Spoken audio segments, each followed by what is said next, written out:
AP ముఖ్యమంత్రిగా TDP అధినేత నారా చంద్రబాబు నాయుడు గురువారం బాధ్యతలు స్వీకరించారు. అమరావతిలోని సచివాలయం మొదటి బ్లాక్లో సాయంత్రం 4:41 బాధ్యతలు చేపట్టారు. వేద పండితులు పూజలు నిర్వహించిన అనంతరం ఆయన బాధ్యతలు తీసుకున్నారు.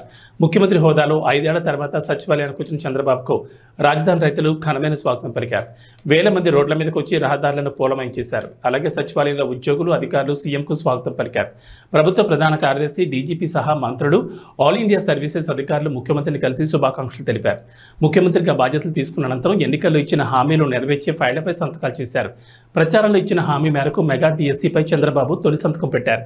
మొదటి హామీ అయిన మెగా డిఎస్సీపై తొలి సంతకం పెట్టిన సీఎం చంద్రబాబు నిరుద్యోగుల సమక్షంలోని 16,347 టీచర్ పోస్టులను భర్తీ చేయనున్నట్లు తెలిపారు.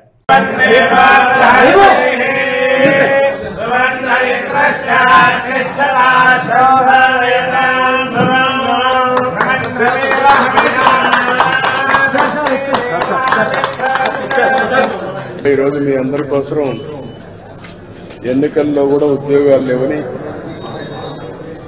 బాగా అన్ని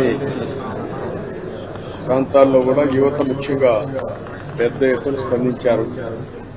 నిరాశ నిస్పృహలు వదులున్నారు. ఒక పక్క డిఎస్సీ పిలవలేదు.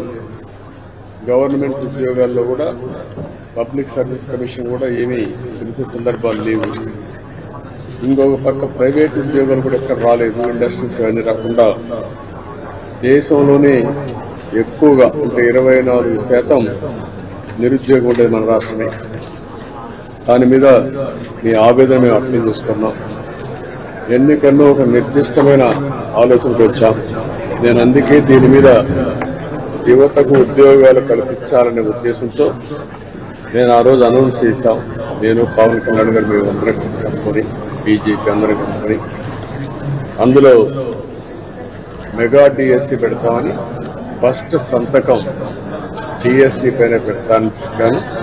అందుకే ఈరోజు 16,347 ఉద్యోగాలు డిఎస్సీకి నోటిఫికేషన్ ఇస్తున్నా. అది ఇప్పుడే